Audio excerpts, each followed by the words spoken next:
Hello again. Welcome to my office. Today you find me in the pulpit here at Lorne and Lowland, a place I haven't been for quite some time.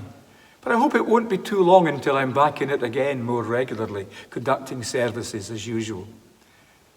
One of the things that has affected me greatly in the time of lockdown, apart from not being able to conduct services as usual, has been not seeing my grandsons growing up. They were born about 4 days apart, and now they're about 15 months old. On FaceTime or on little videos sent to me as text messages, I've been able to see them now and again as they have gone from being rug rats crawling about the floor to tentative toddlers falling over now and again to quite confident young boys running about quite the thing. And of course, in all these videos, I see them growing bigger all the time. Many parents keep a kind of record of how their children are growing, don't they? You can buy these charts and stick them on the wall, and every birthday you can mark off the child's height as they get bigger. We didn't do that. We just made marks on the back of the bedroom door. I wonder if Mary and Joseph kept any kind of record of how Jesus was growing. We get some sort of indication in Luke's Gospel at chapter 2, verse 52. And Jesus grew in wisdom and stature and in favour with God and men. And Jesus grew in wisdom and stature and in favour with God and men.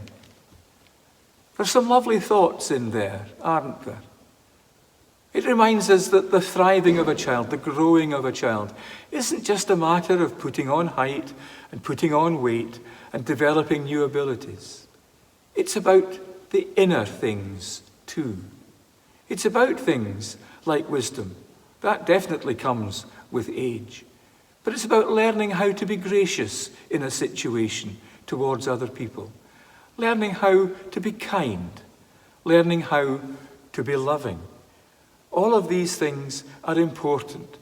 The social development of a child is every bit as important as the physical development of the child.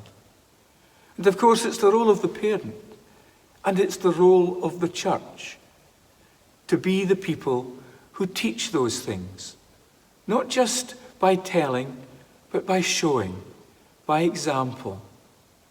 If we want to be more like Jesus in our lives, surely we want our children to grow that way too, teaching them all these elements of Jesus' character that we're trying to copy and that we would like to see develop in them. Those things are awfully important. And I'd like to think that all of us as Christian parents would try to develop them in our children. I know that if we do that, we will certainly grow in favour with God. Bye for now. God bless you.